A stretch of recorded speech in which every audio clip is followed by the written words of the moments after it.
Hello दोस्तों, कैसे हैं आप सब। आशा करती हूँ आप सब अच्छे होंगे। Welcome to my YouTube channel. मेरा क्या कसूर। मेरे गणित के टीचर ने मेरे साथ बहुत गलत काम किया। मैं रोती रही, चिल्लाती रही, पर वो नहीं रुके। उन पर हवस का नशा चढ़ा था। उन्होंने अच्छा बुरा कुछ नहीं देखा और मेरी ज़िंदगी देखते ही देखते पल भर में बर्बाद हो गई। अभी मेरी उम्र ही क्या थी, सिर्फ 15 साल, और मैं 10वीं कक्षा का पेपर देने जा रही थी। मेरा गणित का विषय कमज़ोर था। मुझे स्कूल में गणित के टीचर बहुत डांट लगाते थे। मुझे सबके सामने बहुत शर्मिंदगी महसूस होती थी।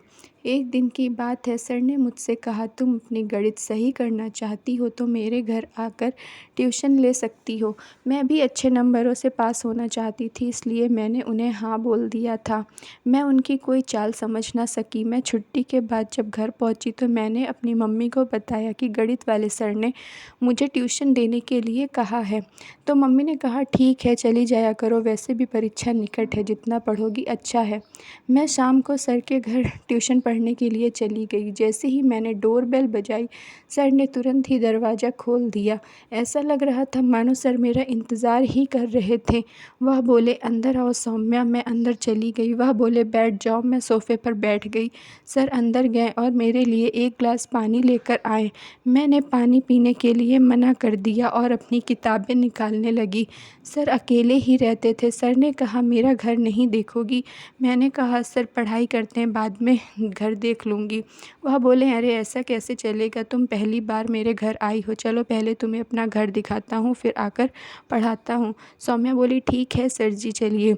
सर मुझे अपने बेडरूम में लेकर चले गए। वह बोले, बैठो सौम्या, तुम्हें कुछ दिखाना है। मैं बैठ गई। सर भी मेरे बिल्कुल करीब बैठ गए।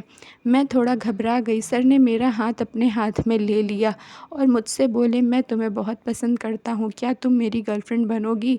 मैं घबराते हुए बोली, सर ये आप क्या कह रहे हैं, मैं आपकी स्टूडेंट हूँ, आप मेरे टीचर हैं, मैं यहाँ आपसे ट्यूशन पढ़ने के लिए आई हूँ। सर बोले, पहले और करीब आओ, फिर पढ़ाता हूँ। इतना कहकर उन्होंने मेरे कंधे पर हाथ रख लिया। मैं असहज महसूस कर रही थी। उन्होंने मुझे आई लव यू बोलकर मेरे होठों को अपने होठों पर भर लिया। मैंने सर को खुद से दूर किया और खड़ी होकर रोने लगी। सर उठे। उन्होंने मुझसे सॉरी बोला और मुझे अपने गले लगाकर शांत करने की कोशिश किया। जब मैं शांत नहीं हुई तो उन्होंने मुझे बेड पर बैठाकर पानी दिया। घबराहट में पानी का गिलास मेरे ऊपर गिर गया। मैं भीग गई। सर ने मुझे कपड़े बदलने के लिए कहा। मैंने मना कर दिया। उन्होंने मुझे लिटाकर धीरे धीरे मेरे कपड़े उतारने लगे।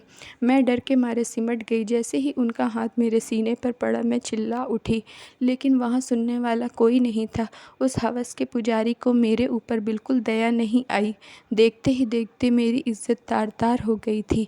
मैं अपना नग्न बदन चादर में लपेट कर रोती रही।